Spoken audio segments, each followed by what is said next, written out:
Por isso, eu quero te convidar a abrir a sua Bíblia na primeira carta de João, no capítulo 2. Nós vamos ler, queridos, os versículos 1 e 2. Primeira carta que o apóstolo João escreveu, no capítulo 2. Nós vamos ler versículos 1 e 2. 1 João, capítulo 2. Mesmo assentados, queridos, vamos ler todos juntos estes dois versículos, de acordo com o texto projetado. 1 João, capítulo 2, versículos 1 e 2. Leamos todos juntos a palavra do Senhor. Meus filhinhos, escrevo-lhes estas coisas para que vocês não pequem. Mas se alguém pecar, temos advogado junto ao Pai, Jesus Cristo, o justo. E Ele é a propiciação pelos nossos pecados, e não somente pelos nossos próprios, mas também pelos do mundo inteiro. Vamos orar? Deus, em nome de Jesus, nós estamos diante da Tua palavra. E Deus, quando nós nos deparamos com a Tua palavra, com a verdade que ela expressa, com a glória do Senhor sendo contada a nós através da Tua palavra, com a verdade do Senhor sendo demonstrada a nós de acordo com a Tua palavra, nós precisamos nos regozijar. O nosso coração precisa se encher de alegria, Deus, quando nós nos deparamos com a realidade gloriosa de quem o Senhor é, o nosso Salvador, libertador, redentor, aquele que pagou o preço do nosso pecado e que, por nos amar, derrama do Teu perdão sobre nós. Por isso, Deus, eu clamo para que nesta noite o Senhor fale com graça ao nosso coração, para que nós saiamos daqui maravilhados, Deus, pela verdade, maravilhados pela redenção, extasiados, ó Deus, e maravilhados por causa da obra de Cristo. Por isso, Deus, opera nos nossos corações. Fala conosco, que o Senhor, pela Tua graça e bondade, ministre nos nossos corações. É o que nós te pedimos em nome e para a glória do Senhor Jesus. Amém. Todas as vezes, queridos, que nós somos expostos pela palavra e pelo mover do Espírito em nós, aos nossos pecados, nós acabamos por reagir de duas formas bem antagônicas, ou então pelo menos corremos o risco de reagir de formas bem antagônicas. A primeira delas, queridos, é negar que a nossa situação seja tão ruim quanto a palavra nos diz. Ah, pastor, olha, eu sei que eu não sou perfeito, eu sei que eu tenho as minhas falhas, eu sei que eu tenho as minhas limitações, mas pastor, eu também não sou assim tão ruim, do jeito como eu tenho lido na palavra, do jeito como eu tenho ouvido na palavra. Acontece, queridos, que quando nós tomamos esse tipo de postura, nós acabamos nos afastando da verdade. Nós acabamos relativizando o nosso pecado e com isso, irmãos, nós acabamos por não lidar com o pecado da mesma forma, com a mesma seriedade que Deus trata o pecado. Aqueles que pensam assim, olha, eu não sou perfeito, mas também não sou assim tão ruim, normalmente são extremamente negligentes com a sua vida de santidade, brincam com a santidade e acabam não batalhando contra as suas tentações e por isso vivem tropeçando nas próprias pernas, sendo agitados pelos seus maus desejos, e com isso acabam vivenciando um cristianismo medíocre, um cristianismo parcial, de assumir as coisas boas do cristianismo, da fé cristã, sem, no entanto, querer viver como Jesus quer que nós vivamos. E eu já disse isso outras vezes e não canso de repetir, porque é aquilo que a palavra nos revela. Jesus só será o Salvador daqueles que o consideram Senhor. Jesus não pode ser o Salvador daqueles que não se submetem a Ele como Senhor. Mas por outro lado, queridos, ao ouvirmos a respeito dos nossos pecados, ao sermos confrontados com os nossos pecados, existem aqueles que, ouvindo essas coisas, se penalizam de tal forma que não conseguem enxergar que aquele que nos exorta e nos repreende na palavra é o Senhor da graça. E que ao mesmo tempo o que Ele nos chama ao temor do Senhor, Ele também nos acolhe na sua realidade de misericórdia e bondade. Aqueles que não conseguem enxergar a graciosidade de Deus, vivem se sentindo culpados, se martirizando pelos seus erros, lamentando o fato de que não conseguem ser tão bons quanto deveriam. Acontece, queridos, que, de acordo com a verdade do Evangelho, essas duas posturas estão erradas. Essas duas atitudes, uma de negligência com a sua pecaminosidade e outra de extrema culpa por causa do pecado, elas são atitudes que desrespeitam o Senhor da graça e o Senhor da verdade. E se ultimamente, queridos, nós estamos falando tanto a respeito de santidade, é muito importante que nós nos lembremos do lugar que a santidade ocupa nas nossas vidas. No entanto, nós também precisamos nos lembrar que em Jesus nós temos a vitória definitiva contra o pecado. E é justamente sobre isso que nós vamos meditar no texto de hoje. Ao longo dessa carta, queridos irmãos, o apóstolo João está estabelecendo quais são as bases da vida e da fé cristã. E é justamente através dessas bases que João nos encoraja para vivermos e avaliarmos o nosso coração, se nós de fato estamos vivendo a fé cristã do jeito como Deus quer que nós vivamos, se nós estamos de fato vivendo a fé cristã de acordo com os fundamentos que o Senhor estabelece para nós na sua palavra. Isso quer dizer, queridos, que se nós vivemos ou se nós queremos viver aquilo que é o mais fundamental da vida cristã, então nós precisamos sujeitar a nossa fé, sujeitar a nossa experiência com Jesus a essas três provas que João fala na sua primeira carta. A primeira delas, queridos, é a prova doutrinária. Se você realmente sabe quem Jesus é e o que Ele fez em nosso favor. A segunda prova que João estabelece para nós na sua primeira carta é a prova moral. Se nós estamos vivendo em obediência ao Senhor como nosso Senhor. E a terceira prova, queridos, a prova que eu não tinha outro nome para chamar, não tinha um outro nome melhor para chamar, e eu chamei de prova social. Se nós estamos demonstrando amor como Jesus disse que nós deveríamos demonstrar.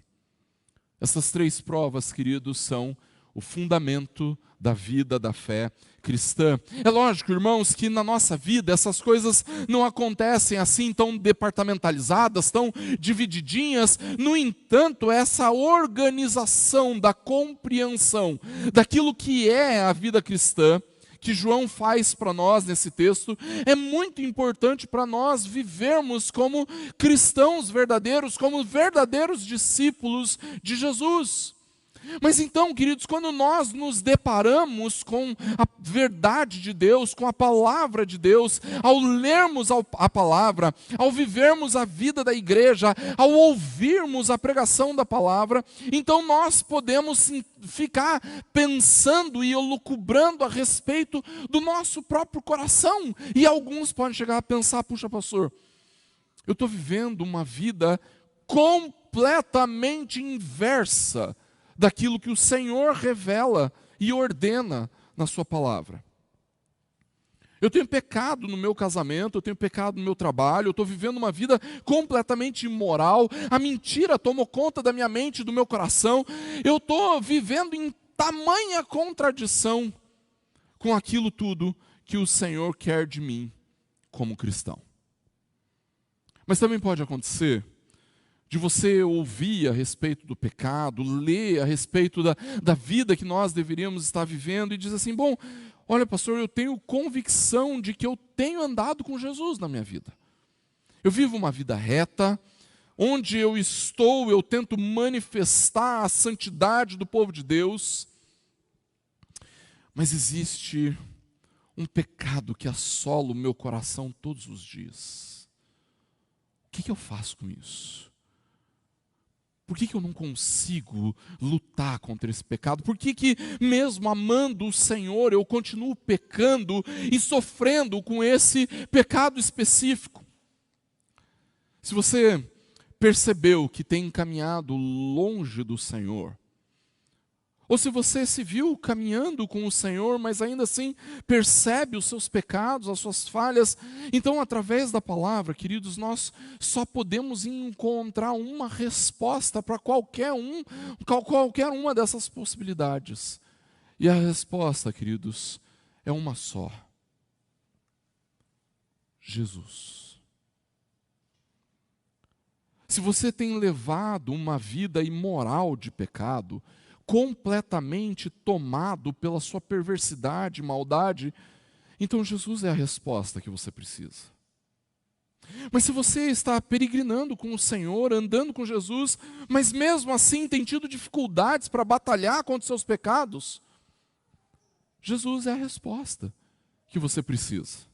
Jesus é a resposta que todos nós precisamos, irmãos, tanto para aqueles que estão perdidos nas suas maldades, quanto para aqueles que estão andando com Jesus.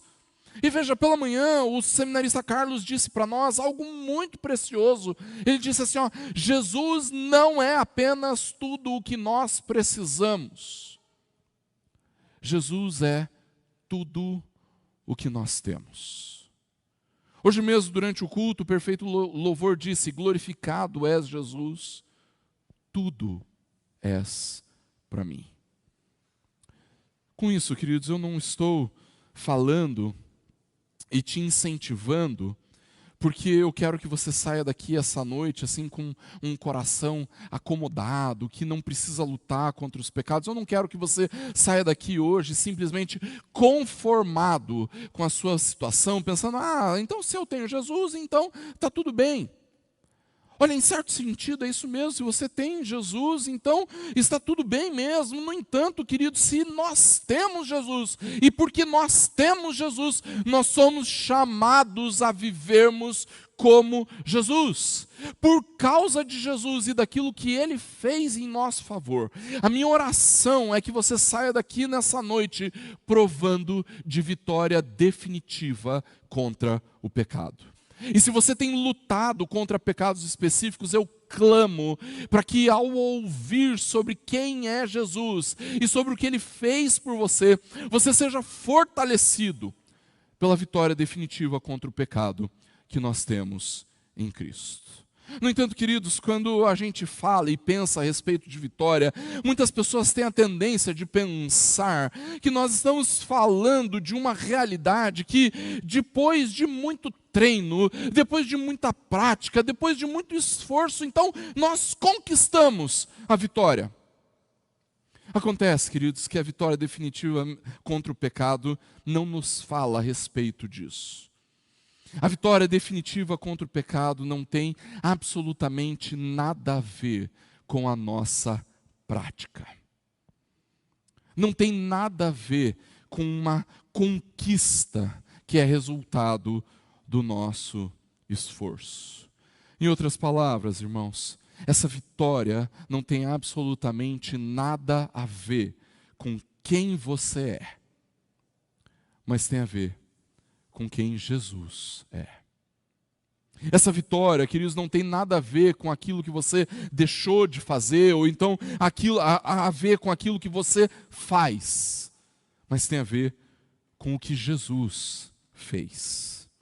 E é exatamente por isso, irmãos, que para provarmos dessa vitória, para nos sentirmos e nos vermos e sermos verdadeiramente fortalecidos por essa vitória, queridos, então nós precisamos olhar para aquele que nos concedeu essa vitória. Nós precisamos olhar para aquele que venceu em nosso lugar.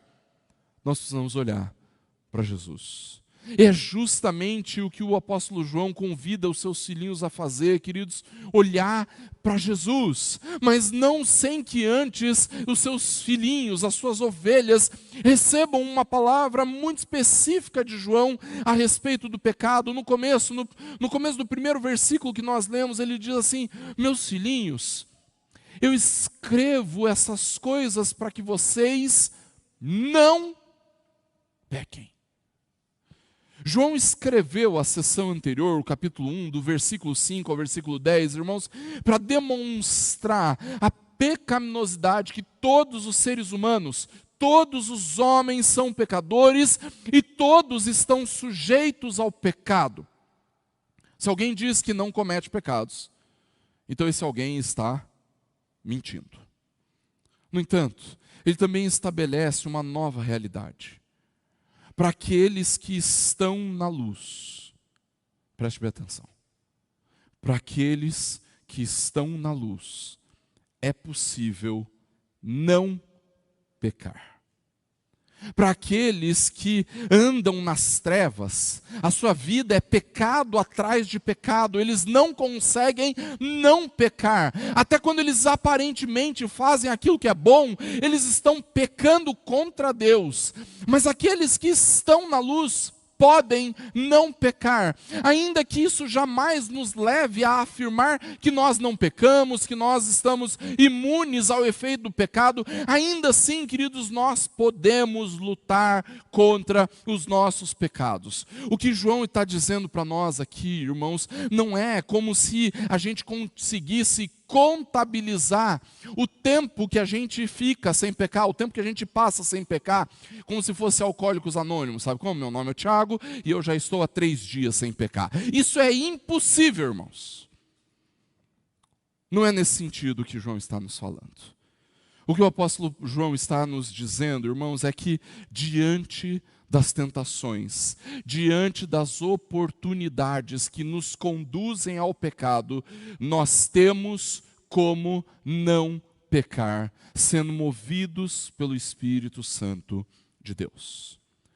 Nós sabemos, queridos, que em muitas situações nós vamos pecar, porque nós somos pecadores, mas o que João nos mostra através dessa exortação, irmãos, é que nós podemos batalhar contra o nosso pecado, para que nós não caiamos em tentações.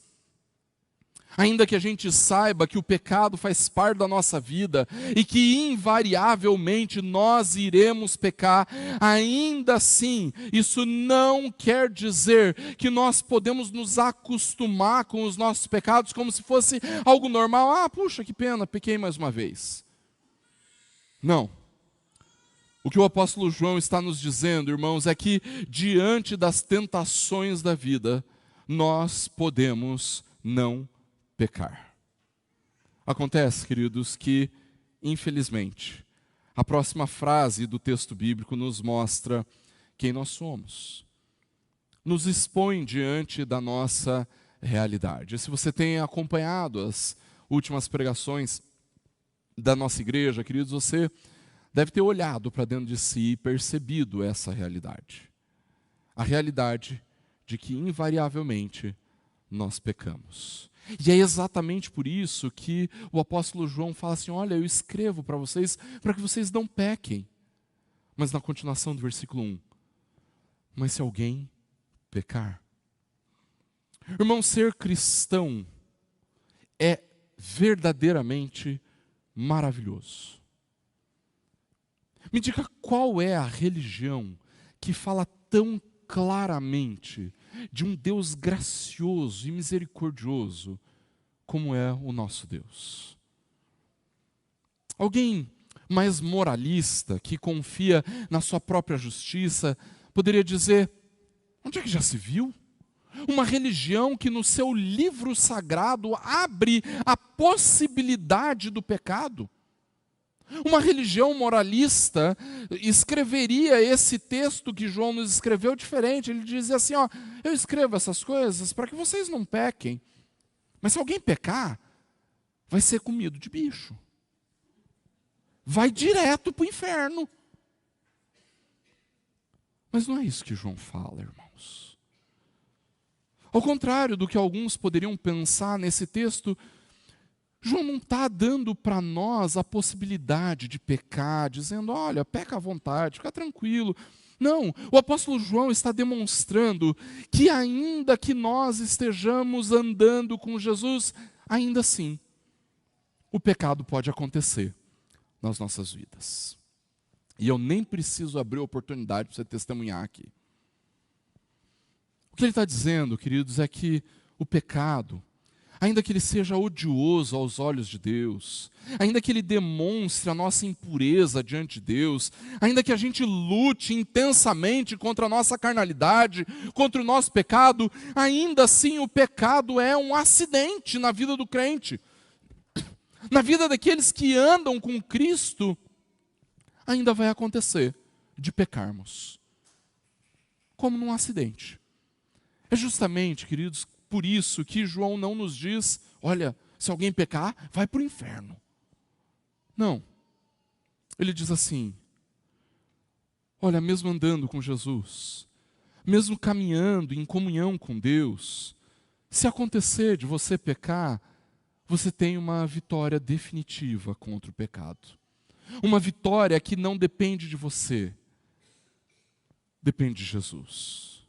É por isso que, em primeiro lugar, o desafio da palavra do Senhor para nós nessa noite é: confie na intercessão do nosso advogado eficaz. Confie na intercessão do nosso advogado eficaz. Na continuação do texto, queridos, João nos diz assim: olha, se alguém pecar, nós temos advogado junto ao Pai. Jesus é o nosso advogado diante de Deus, irmãos, porque de uma vez por todas Ele intercede por nós. Ele é aquele que se apresenta diante de Deus em nosso favor. Ele é o nosso representante diante de Deus. E para a gente entender isso, queridos, nós precisamos voltar lá no Éden. E calma, eu não vou contar a história toda, tá? No Éden, queridos, nós descobrimos a verdade de que Deus criou todas as coisas de forma perfeita. A cada novo dia da criação, Deus olhava para tudo o que havia sido criado e Ele dizia: isso é bom. Tudo o que Deus criou foi uma demonstração da sua bondade. No entanto, queridos, Adão corrompeu todas as coisas criadas por causa do seu pecado. E com isso, irmãos, todos os seres humanos se tornaram pecadores diante de Deus, uma vez que Adão é o grande representante da humanidade. Ao pecar, Adão algemou todos os seres humanos nessa realidade. Nós somos pecadores. E por causa disso, queridos, a única forma que nós temos de estabelecermos um relacionamento com Deus, de termos o nosso relacionamento com Deus reestabelecido, é se nós tivermos outro representante diante de Deus. Um representante que não seja Adão, mas que seja um ser humano, verdadeiramente homem, realmente homem, mas que não tenha pecado. E, irmãos, só Jesus cumpre esses requisitos. Só Jesus pode interceder por nós diante de Deus. Ninguém mais. Só Jesus pode ser o nosso advogado diante do Pai. As pessoas que já morreram e que você ama, e que amavam você, essas pessoas não podem te representar diante de Deus. Pessoas santas do passado, pessoas extremamente boas, que podem sim ser grandes referências para nós, mesmo assim elas não podem ser nossas representantes diante de Deus. Porque assim como eu e você, são seres humanos pecadores. Mas Jesus não. Jesus não. Ele é um ser humano. Mas diferente de mim e de você, Jesus não teve e não tem pecado. É por isso, queridos, que Ele pode ser o nosso intercessor. Só Ele pode ser o nosso advogado. Jesus é o nosso representante legal na Suprema Corte do céu. Por isso, confie em Jesus na luta contra o pecado. Ele intercede por nós, Ele é o nosso intercessor, o nosso advogado eficaz junto a Deus. No entanto, queridos, mesmo respeitando todos os nossos irmãos que são advogados, nós temos consciência de que, assim como tantas outras profissões, a advocacia é uma profissão que tem muitas possibilidades de corrupção, não é verdade? Acho que principalmente os meus irmãos advogados vão concordar com essa frase. E que muitos, infelizmente, cedem a essa corrupção. Mas isso não acontece com Jesus, irmãos. Sabe por quê? Porque Jesus, Ele é o justo. E é por isso, queridos, que em segundo lugar, nós precisamos, na nossa luta contra o pecado, confiar na impecabilidade do justo. Jesus não é apenas um advogado eficaz, Ele também é impecável. A vitória definitiva contra o pecado, irmãos, ela é possível sobre as nossas vidas, porque Jesus Cristo é o justo. Ele não é um advogado que se deixa corromper, Ele não é um intercessor falho, Ele não tenta se achar mais esperto que o juiz, Ele não tenta encontrar brechas na lei para nos inocentar. Ele não precisa de nada disso, Ele não precisa fazer isso, porque Ele é o justo. E é maravilhoso que seja assim, irmãos. Sabe por quê? Porque não existe brecha na lei de Deus que pudesse nos inocentar. Nós somos culpados pelo nosso pecado, nós somos culpados da nossa injustiça, mas a nossa salvação, o perdão do nosso pecado, não está baseado na nossa justiça, irmãos, está baseado na justiça de Jesus, não está baseado na nossa suposta inocência, está baseado naquilo que Jesus fez em nosso favor, está baseado na justiça de Cristo. Irmãos, Jesus não está diante de Deus fazendo uma defesa, uma apologia aos nossos méritos pessoais. Ele não está lá diante de Deus dizendo para o Senhor o quanto nós somos bonzinhos, o quanto nós somos cheios de boas obras. Jesus não está lá dizendo, olha como eles são perfumados. Jesus não está tentando convencer o justo juiz de que nós não somos assim tão maus quanto parecemos. Ao contrário, o fato de precisarmos de Cristo, irmãos, já diz que não existe desculpa para nós, que não existe justificativa para o nosso pecado. Nós não somos bons o suficiente para nos apresentarmos diante de Deus. No entanto, irmãos, Jesus se apresenta diante de Deus como uma confirmação de que Ele é bom o suficiente. Ele está diante de Deus porque as suas obras de justiça foram aceitas por Deus. Irmãos, Jesus só pode ser o nosso advogado, só pode ser o nosso intercessor junto ao Pai, porque Ele é o justo, Ele é a nossa justiça.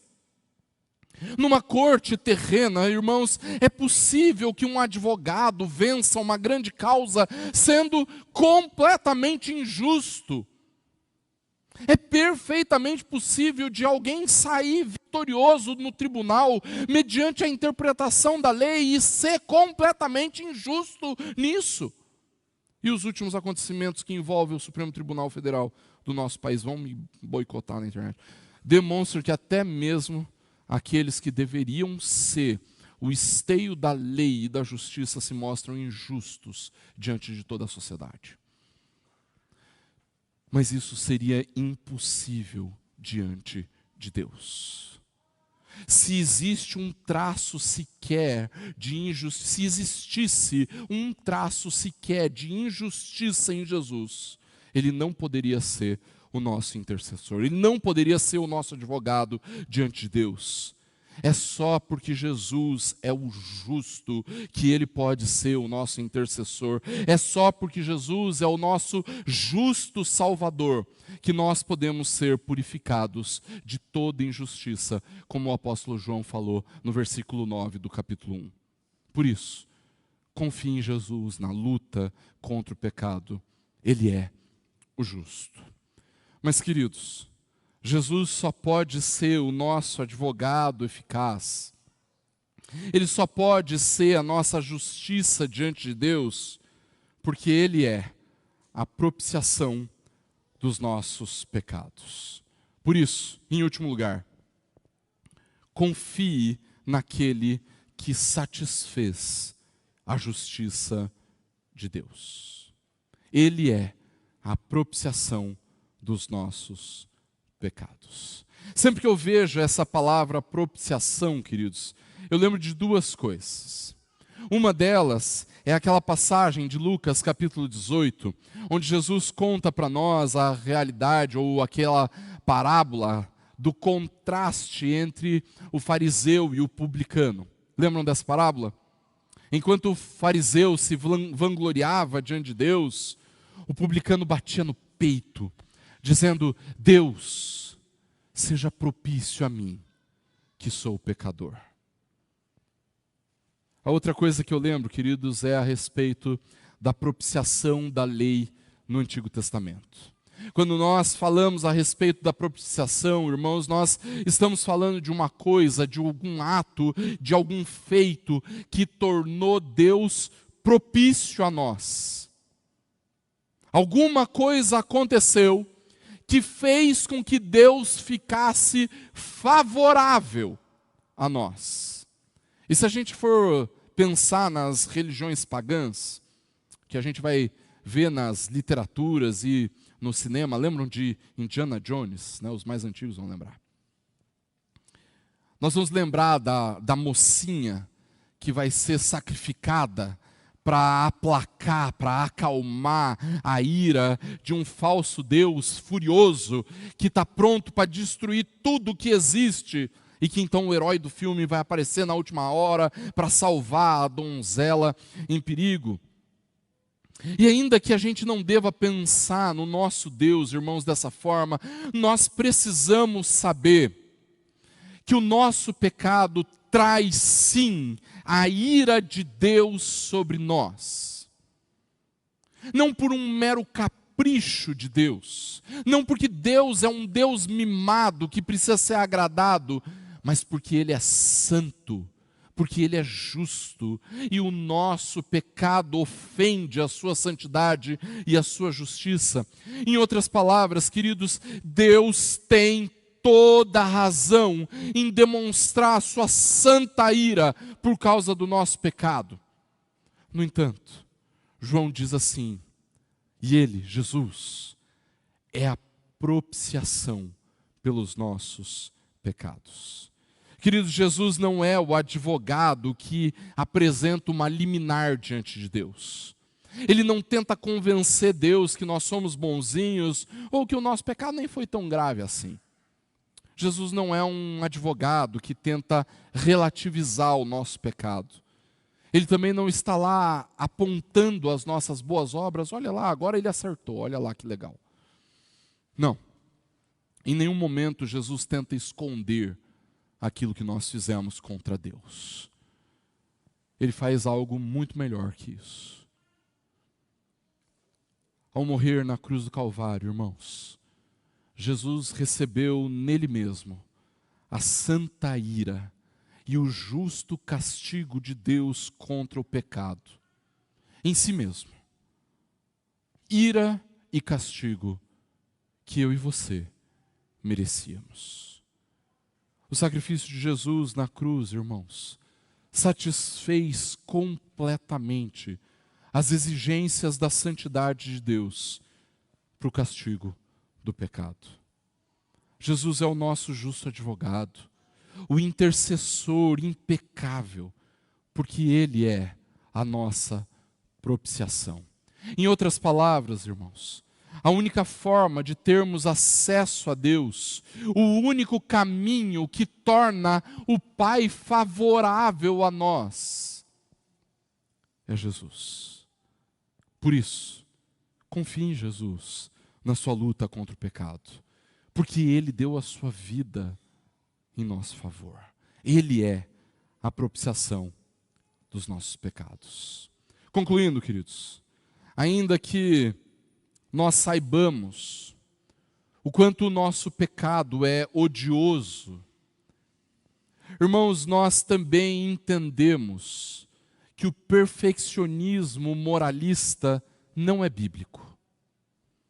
Isso porque nós sabemos que nessa vida é impossível alcançarmos uma perfeição moral, uma perfeição comportamental diante de Deus. Mas isso não quer dizer, irmãos, que nós não devamos lutar. Mas nós lutamos por sabermos que nós temos a vitória definitiva contra o pecado. E quando a gente luta, sabendo de uma vitória garantida, a gente pode lutar com muito mais empenho, porque a vitória já está garantida. Em 2012, eu era muito mais corintiano do que eu sou hoje. Hoje eu até já abandonei um pouco essa vida de sofrimento, né, que é torcer pelo Corinthians. Mas eu lembro, queridos, que em 2012, quando o Corinthians foi disputar o título do Mundial, domingo pela manhã, jogando contra o Chelsea, desculpa meus irmãos alviverdes aí, né? Mundial é uma palavra que dói para vocês, né? Desculpa. Mas eu lembro que quando o Corinthians foi disputar o Mundial contra o Chelsea, em 2012, era domingo de manhã e eu ia para a escola dominical. E eu fui para a escola dominical sabendo que o Corinthians ia perder. Então eu falei assim, vamos para a escola bíblica, né? Para com isso, não vou ficar em casa, não vou inventar uma desculpa para o conselho aqui, para poder ficar em casa vendo o jogo e tal. Não, vamos para a escola bíblica. E eu lembro que durante a escola bíblica, enquanto eu ministrava a aula, eu ouvi os fogos. Assim, não é possível que tenha gente tão anticorintiana a ponto de torcer contra e comprar fogos para soltar contra o Corinthians, mas nunca se sabe, né? E assim que eu terminei a aula, então, os irmãos vieram brincar comigo, falando que o Corinthians tinha ganho e tudo mais, e quando eu cheguei em casa à tarde, então eu fui ver a reprise do jogo. Gente, reprise, né? Quem fala reprise tem mais de 40, né, gente? E eu fui ver então o jogo. Eu já sabia do resultado. Gente, que vitória agradável. Eu não tive que passar por todo aquele sofrimento do jogo. Eu não tive que fazer toda aquela luta da torcida. Eu não tive que ficar ali chorando e sofrendo na incerteza de qual seria o resultado. A vitória estava garantida. Eu sabia o resultado final. Ali o Corinthians tinha, enquanto eu assistia o jogo, a vitória definitiva contra o Chelsea. Eu não precisava sofrer enquanto via o jogo. Queridos, quando nós olhamos para aquilo que o Senhor Jesus fez em nosso lugar, em nosso favor, o fato dele ter vencido o pecado, e ser o nosso advogado eficaz, de ser o justo impecável, de ser a propiciação dos nossos pecados. Irmãos, saber que a vitória já foi alcançada precisa nos fazer lutar contra os nossos pecados, mas lutar com leveza, na dependência da graça, na dependência do amor de Cristo, na dependência do mover do Espírito em nós. Saber que Jesus obteve a vitória definitiva contra o pecado, irmãos, nos faz então poder lutar essa luta de maneira muito mais fácil, sem sofrimento, sem dor, porque nós olhamos para aquele que venceu no nosso lugar. Essa vitória é garantida por Jesus, irmãos, o nosso justo advogado e a propiciação daqueles que creem no seu sacrifício. Ele é a vitória definitiva contra o pecado. E alguém poderia até questionar: ué, pastor, mas o texto diz que Jesus é a nossa propiciação, mas ele também é a propiciação dos pecados de todo mundo, pastor. Jesus também é a propiciação daqueles que se recusam a crer. Jesus é a propiciação daqueles que têm vivido uma vida completamente distante do Senhor, mais ou menos. Se esses que andam em trevas provarem de conversão, se arrependerem, confessarem os seus pecados e crerem em Jesus, então sim, Jesus é a propiciação destes também. É por isso, queridos, que eu disse no começo do sermão, Jesus é a resposta para aqueles que estão perdidos nos seus pecados e na sua imoralidade. Mas se estes que estão perdidos continuarem a andar em trevas, sem crer naquilo que Jesus fez, sem crer em Jesus como Senhor e Salvador, e permanecerem vivendo nos seus pecados e maldades, então não. Jesus não é a propiciação destes. O sacrifício de Jesus não foi aplicado sobre a vida dessas pessoas, e a santa ira de Deus permanece sobre eles. Mas então, o que é que João quer dizer para nós com Ele é a propiciação dos nossos pecados, e não somente pelos nossos próprios, mas também pelos do mundo inteiro? O apóstolo João, concordando com tudo aquilo que a Bíblia nos fala, irmãos, está dizendo que essa propiciação e, consequentemente, a salvação e o perdão dos pecados está disponível à humanidade em geral, mas não a todos os indivíduos.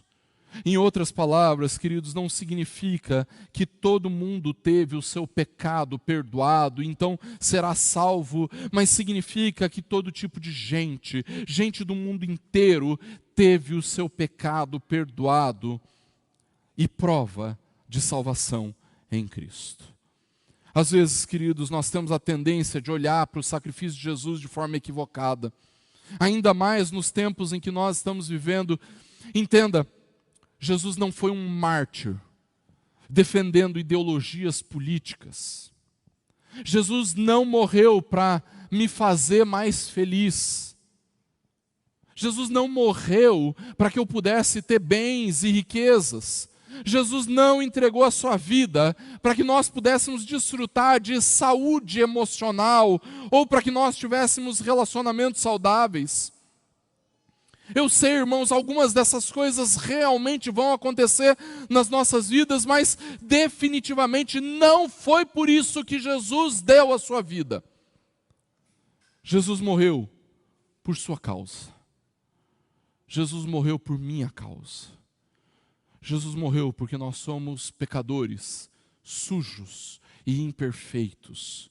Porque nós não temos nenhum recurso diante de Deus, porque nós somos indesculpáveis diante de Deus, e por causa do nosso pecado, a justa ira de Deus permaneceria sobre nós. No entanto, irmãos, a morte de Jesus nos torna aceitáveis, nos torna amados, nos torna perdoados por Deus. E isso é verdade na vida de todos aqueles que creem em Jesus como Senhor e Salvador de suas vidas. E por conta da morte e ressurreição de Cristo, hoje, irmãos, nós podemos lutar contra os nossos pecados. Hoje nós podemos dizer uns para os outros: não peque, lute contra os seus pecados, viva em santidade, porque em Cristo nós temos a vitória definitiva contra o pecado. Jesus é o nosso único recurso. Em Jesus nós temos tudo o que precisamos, mas somente porque Jesus é tudo o que nós temos. Que nós, queridos, de fato, possamos viver em santidade, confiando em quem Jesus é, confiando no que Ele fez em nosso favor, e que assim, o nosso Deus, o grande Deus, o Deus gracioso, nos abençoe. Feche seus olhos, abaixe sua cabeça, nós vamos orar.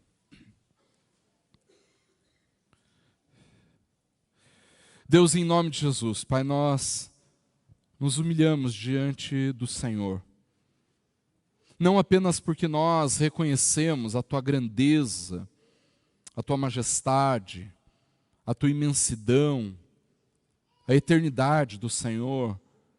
Nós nos dobramos diante do Senhor, ó Deus, não apenas porque reconhecemos a Tua santidade, verdade e justiça, mas nós nos dobramos diante do Senhor porque nós vemos tamanha graça e bondade em quem o Senhor é, na manifestação de quem Jesus é e naquilo que Jesus fez em nosso favor.